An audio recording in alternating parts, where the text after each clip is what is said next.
Jesus used an aphorism with regard to the purpose of the Sabbath that he said in verse 27. In verse 27, it's Mark 2:27.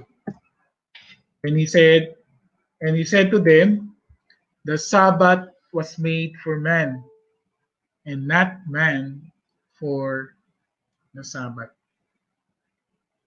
Yan yung sabi ni Mark.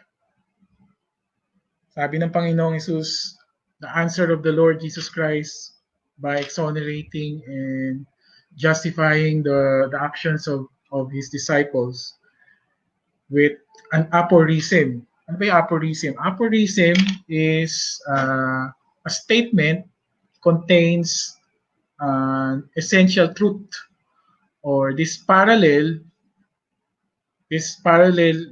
that we can see here, that Sabbath was made for man and not man for the Sabbath. This is with aphorism with regards to the purpose of the Sabbath. What is the purpose or the truth that contains in this aphorism? Now, the most popular understanding or interpretation of this text can be paraphrased something like this. Ito yung pinaka-popular understanding, and this understanding before, this is my understanding before, that this is what it means. The Sabbath was made for, or the Sabbath was made to be kept by mankind, and not mankind to be kept by the Sabbath. So if you paraphrase it, the aphorism, the Sabbath was made for man and not man for the Sabbath, if we will paraphrase it with the popular understanding, is that the Sabbath was made to be kept by mankind as a whole, and not mankind to be kept by the Sabbath. This reading, obviously, to support the doctrine, creation ordinance doctrine. The creation ordinance doctrine is the doctrine that the Sabbath was ordained or is instituted in creation on the seventh day, when God rested and said, He made the day holy. And people say that that is the establishment of the Sabbath, when God rested on the seventh day and made it holy.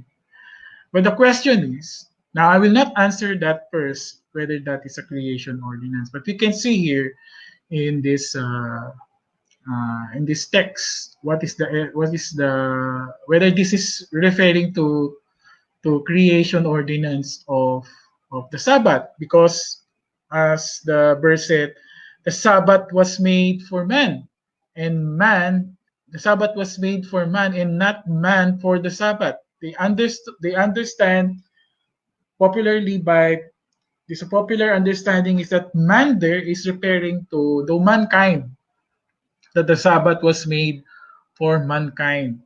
And so, if we paraphrase it as I stated, kung ipaparaphrase mo, that the Sabbath was made to be kept by mankind and not mankind to be kept by the Sabbath. Kung ipaparaphrase mo yan, yan yung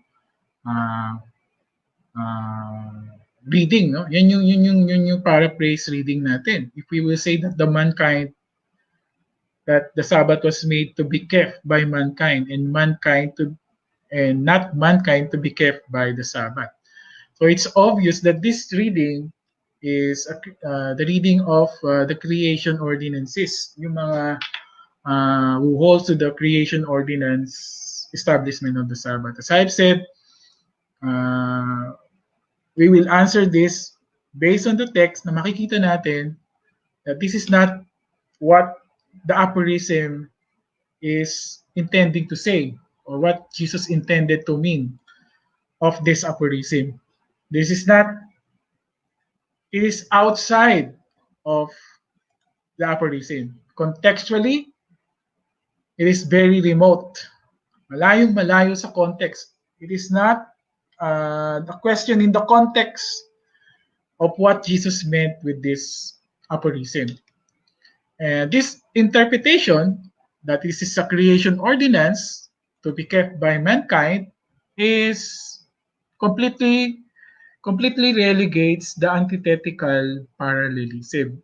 Yung Son of Man, sorry, that the Sabbath was made for man and not man for the Sabbath. So ang parallel is the Sabbath was made for man and not man for the Sabbath. So reverse yung parallel, yung aphorism.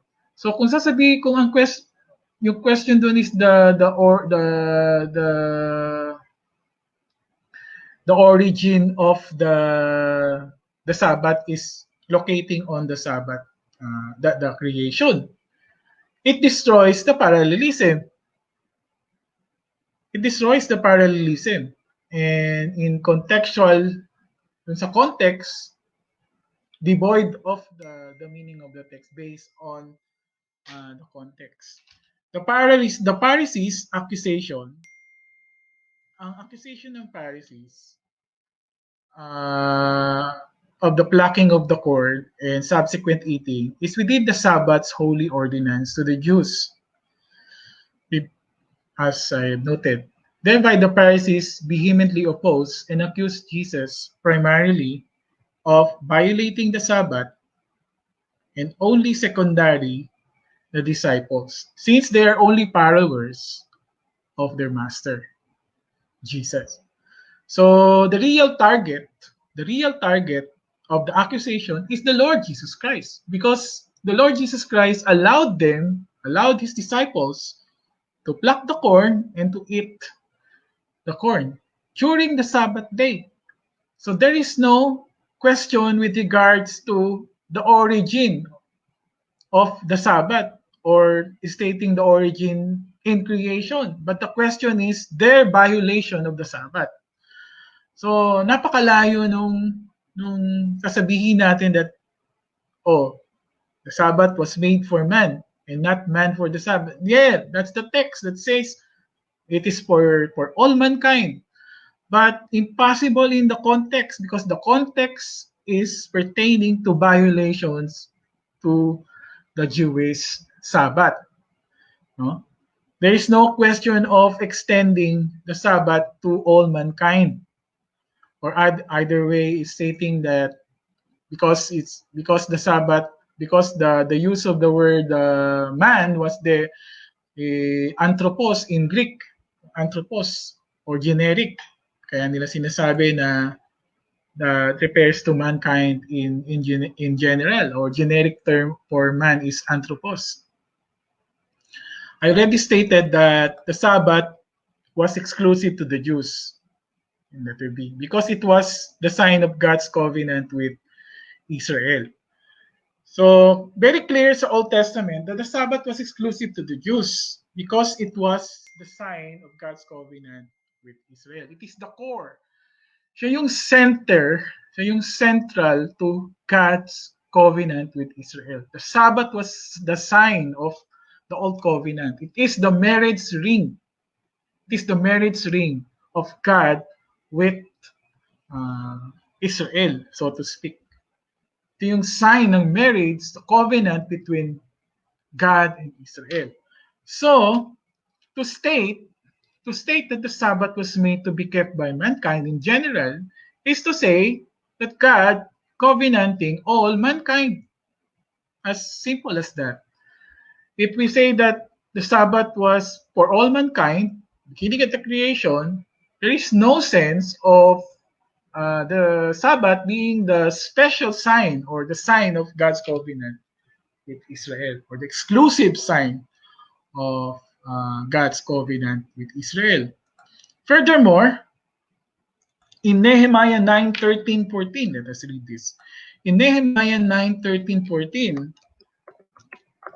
Nehemiah 9:13-14 is very clear as to the establishment of the Sabbath, or when can we locate the origin or the establishment of the Sabbath? 9:13-14 is very clear in Nehemiah 9:13-14, especially 14. I'll read it in verse 13, 14. I will share.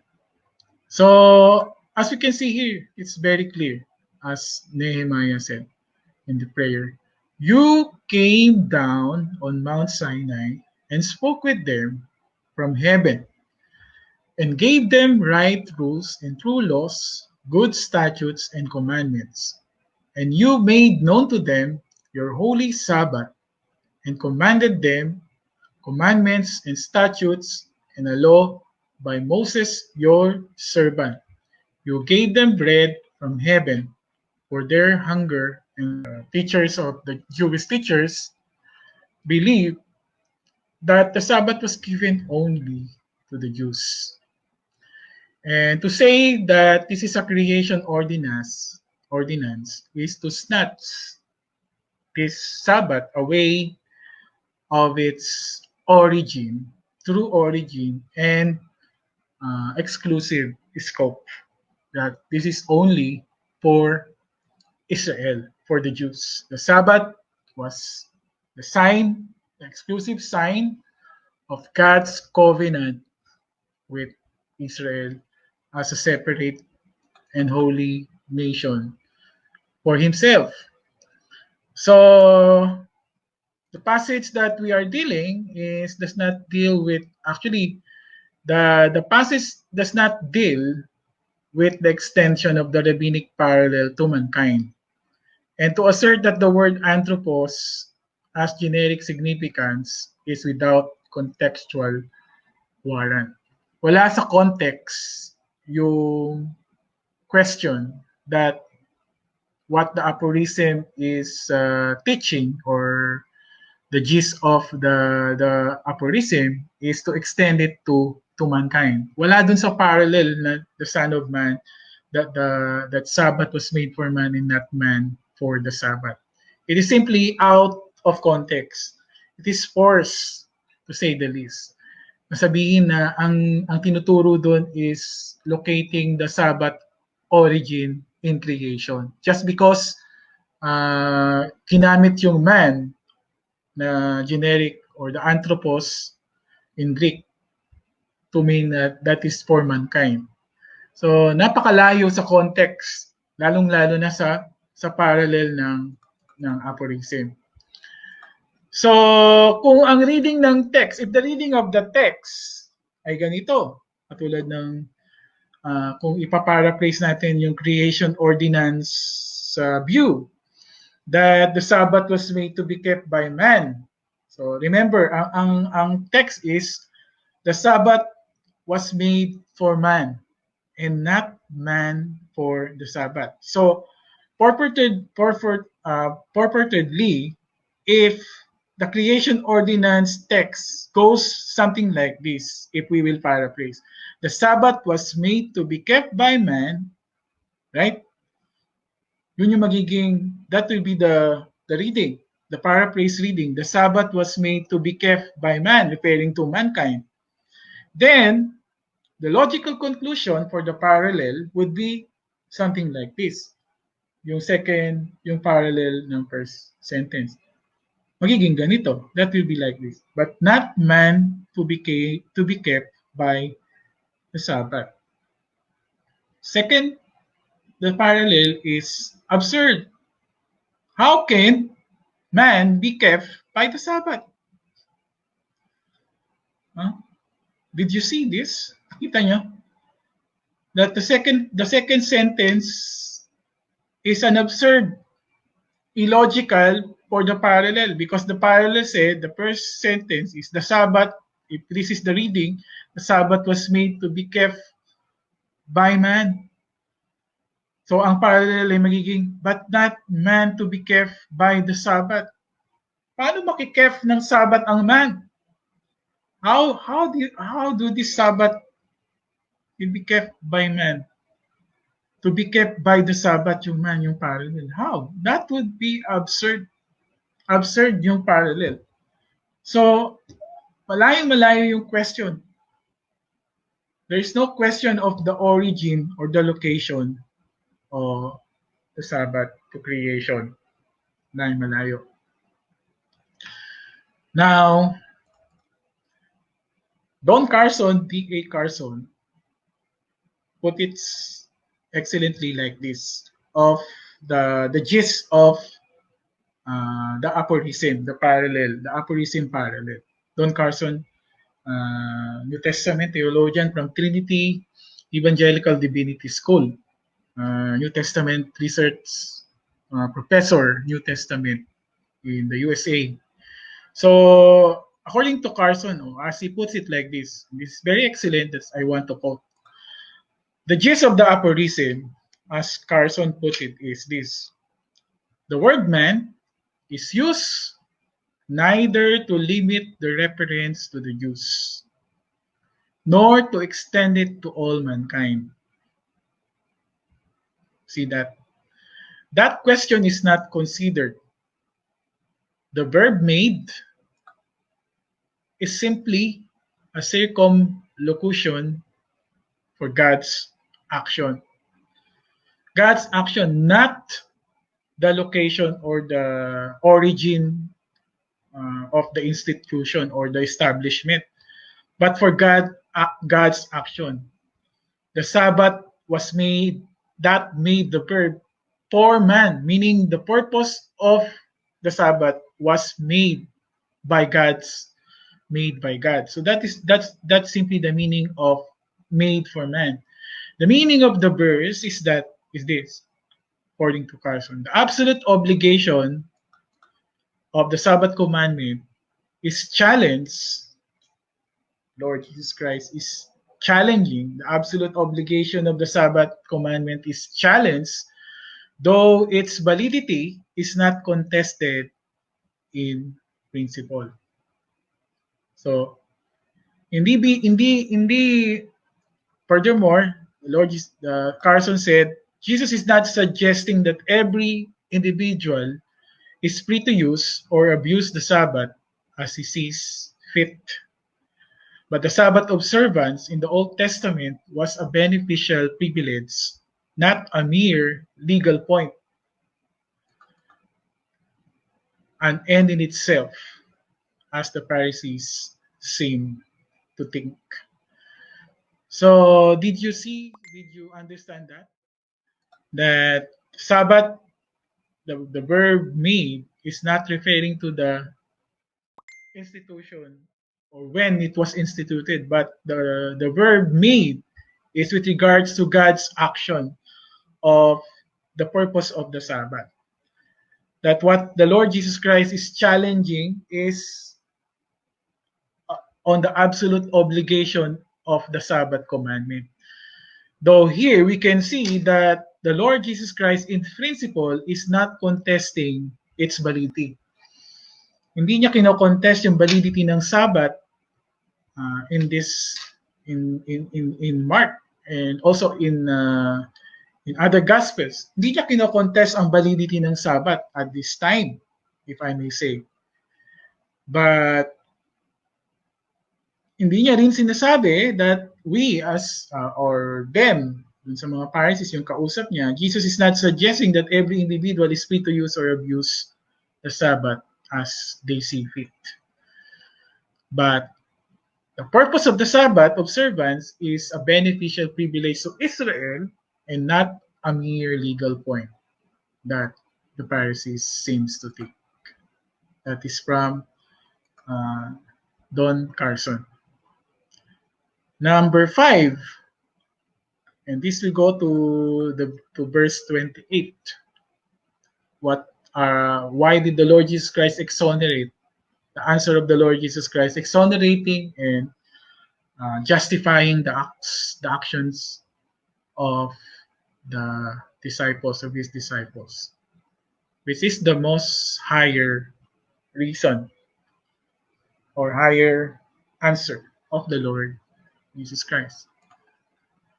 The higher reason why the Lord Jesus Christ exonerates and justifies the actions of his disciple is because the Son of Man is Lord even of the Sabbath.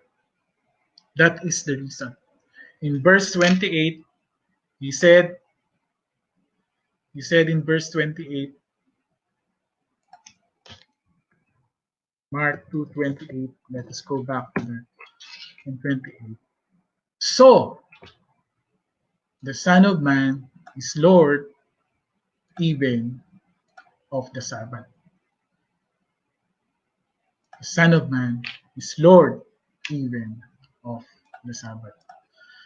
That is the most, that is the conclusion, that is the conclusion of the Lord Jesus Christ's answer of why the actions of the disciples are justified, or the Lord Jesus Christ exonerating his disciples of this violation. Because of him, the Lord Jesus Christ, as the Son of Man, is the Lord even of the Sabbath. And that entails a lot of meaning. That entails a lot of meaning. As this is my title, fits the title. This is the main, the highest reason why the disciples are exempt in in this technical violation. As if you have noted, why I use that, the context is that of Mark is that Jesus is the Son of Man. The proper designated title of the Lord Jesus Christ in the Gospels, especially here in Mark. Mark is emphasizing that Jesus is the Son of Man, and Jesus has all the authority and power over all things. He has the authority and power over all things, as I have noted in the beginning of what that Jesus has the authority in teaching, not as per the scribe, not like the scribes. Jesus has the power to command evil spirits. Jesus has the power to forgive sins. Jesus has the power in all things. Therefore, the answer is, therefore, the Son of Man is Lord even of the Sabbath. This is the answer. Because the Lord Jesus Christ is the Son of Man, even the Sabbath, he is Lord. Or the word kuros, or Lord, or Master. Meaning, the Sabbath is not, Jesus is not under the Sabbath. The Sabbath is under him. If he is the Lord of the Sabbath, therefore, the Sabbath is under him. He is the master of the Sabbath.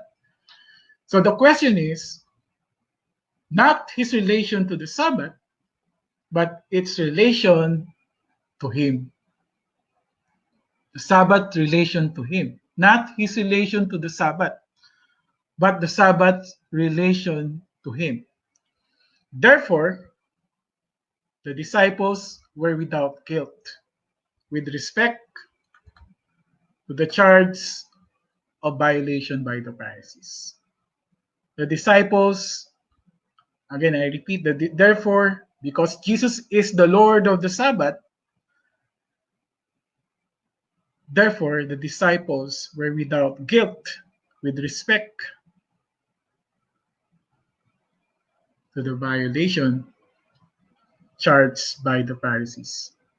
For in plucking and eating the corn, no, they were doing what Jesus allowed them to do.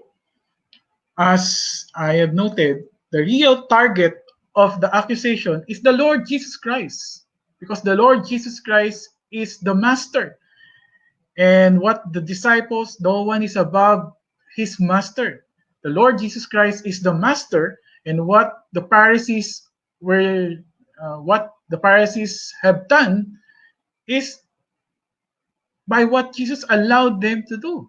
They were doing what Jesus allowed them to do because Jesus is the Lord of the Sabbath. So, Jesus, being the Son of Man, is Lord of the Sabbath, means he has the absolute authority over it. He has the absolute authority over it.